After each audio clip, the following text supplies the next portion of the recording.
Hello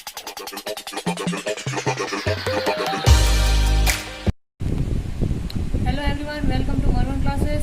हमारे पिछले video में हमने जो कक्षा 8 का अध्याय 1 है परिमेय संख्या है, उसकी प्रश्नावली 1.1 का कुछ सवाल देखे थे। आज हम उसके आगे के सवालों का अध्ययन करेंगे।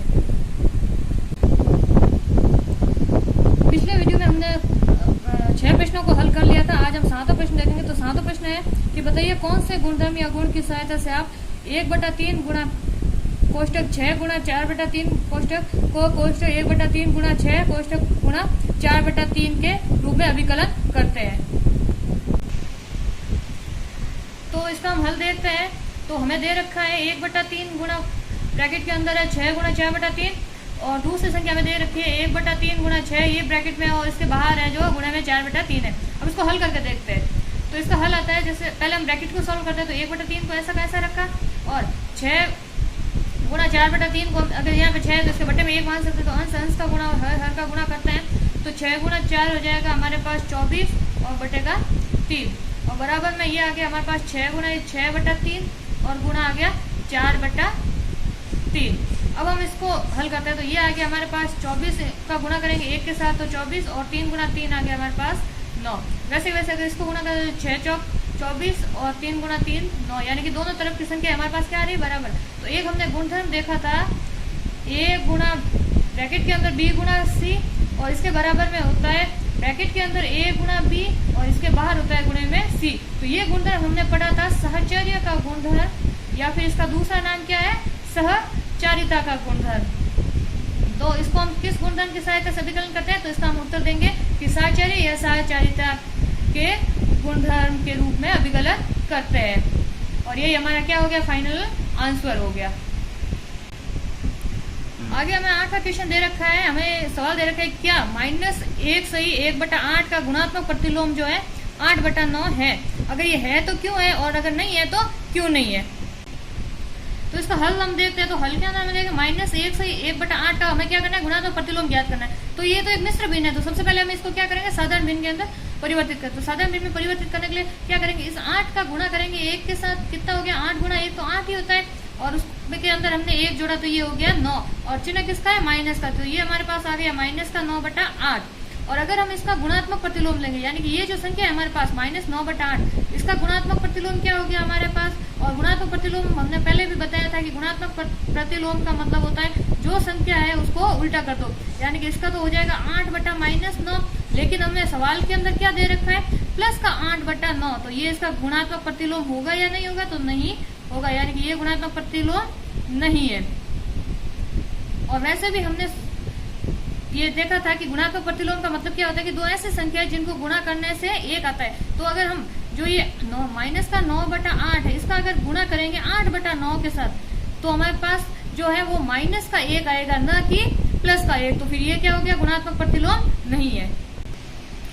आगे हम अगला सवाल देखते हैं। तो हमें दे रखा है क्या 3 से 1/3 का गुणात्मक प्रतिलोम 0.3 है।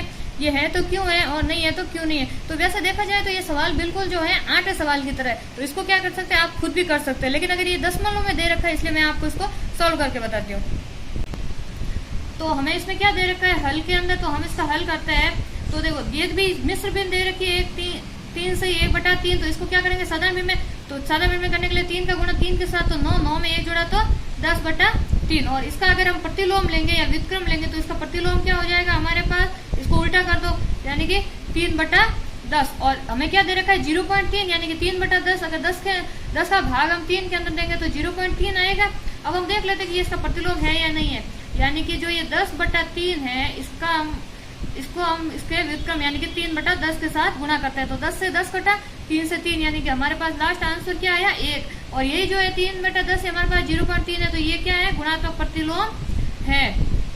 और क्यों है ये हम इसको समझा चुके हैं कि ये गुणात्मक प्रतिलोम क्यों है, क्योंकि इन दोनों का जब हम आपस में गुणा करते हैं तो इसका फाइनल आंसर क्या आता है, 1 आता है।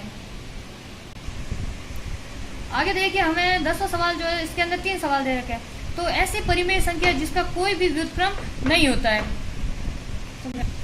तो हमें सवाल दे रखा था कि ऐसी परिमेय संख्या जिसका कोई भी व्युत्क्रम नहीं है। तो एक 0 एकमात्र ऐसी संख्या है जिसका कोई भी व्युत्क्रम नहीं होता है। अब क्यों नहीं होता है, क्योंकि 0 पर न तो प्लस का यानी कि न तो धनावेश का, न माइनस यानी कि ऋणावेश का कोई प्रभाव पड़ता है। तो इसमें अगर हम जीरो के अंदर जीरो जोड़ेंगे तो भी जीरो ही आएगा, और जीरो के अंदर मान लो अगर हम जीरो के अंदर जीरो जोड़ा तो भी ये जीरो आया, और जीरो में से अगर जीरो को हमने घटाया तो भी जीरो ही आया, यानी कि इसका कोई भी व्युत्क्रम नहीं होता है। इसलिए ये मात्र जीरो ही ऐसी संख्या है जिसका कोई व्युत्क्रम नहीं होता है। आगे हमें दूसरा सवाल दे रखा है कि परिमेय संख्याएं जो अपने व्युत्क्रम के समान है। तो हमने कल जो एक स्पेशल केस बताया था जिसके अंदर -1 और +1 जो दो ऐसी संख्याएं मैंने बताई थी जिसका कोई भी जो अपने व्युत्क्रम के समान होती है, और ये एक स्पेशल केस के अंदर हमने आपको बताया था।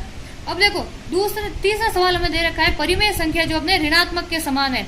तो ऋणात्मक के समान जो है बिल्कुल पहले सवाल को ही घुमा के दिया हुआ है, यानी कि जीरो एकमात्र ऐसी संख्या है जो अपने ऋणात्मक के समान है। क्यों? क्योंकि अगर जीरो में से जीरो घटाएंगे तो भी जीरो ही आना है, तो अपने ऋणात्मक के समान जो संख्या होती है वो कौन सी है? जीरो। आगे देखिए 11वां सवाल, इसमें दे रखा है शून्य का व्युत्क्रम। ये फिर से वही सवाल आ गया जो 10वें के अंदर आया था। तो शून्य का व्युत्क्रम क्या होता है? शून्य ही होगा। और संख्या जो स्वयं के व्युत्क्रम है ये भी 10वें का ही रिपीट सवाल है, यानी कि कौन सी संख्या? एक तो +1 और -1 जो स्वयं के व्युत्क्रम होते हैं। अब देखो -5 का व्युत्क्रम, अब हमने पहले बताया था कि अगर हम किसी भी परिमेय संख्या का व्युत्क्रम करते हैं तो क्या करना है, उसको जो हम भिन्न के रूप में लिखी होती है उसको उल्टा कर देना, यानी कि -5 को हम लिख सकते हैं -5/1, और इसका व्युत्क्रम क्या हो जाएगा? 1/-5। आगे हमें दे रखा है 1/x, जहां पर x जो है जीरो के बराबर नहीं है, तो इसका व्युत्क्रम क्या होगा? तो इसको उल्टा कर दो, तो x के अंदर 1 का भाग देंगे तो x ही आएगा, यानी कि इसका व्युत्क्रम क्या हो गया? x। अब दो परिमेय संख्याओं का गुणनफल, ये स्टूडेंट्स हमेशा याद रखना कि जब किसी भी दो परिमेय संख्याओं का हम गुणनफल करेंगे तो वो भी वापस में क्या आएगी? एक परिमेय संख्या ही हमें वापस मिलती है। और अगर किसी धनात्मक परिमेय संख्या का व्युत्क्रम लेंगे तो वो भी कैसा ही होगा?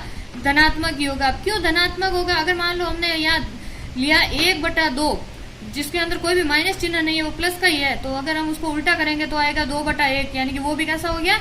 धनात्मक। तो इसी के साथ हमारी प्रश्नावली जो है 1.1 पूरी हो गई है। अगर आपको हमारा वीडियो पसंद आता है तो इसको लाइक कीजिए, शेयर कीजिए और सब्सक्राइब कीजिए।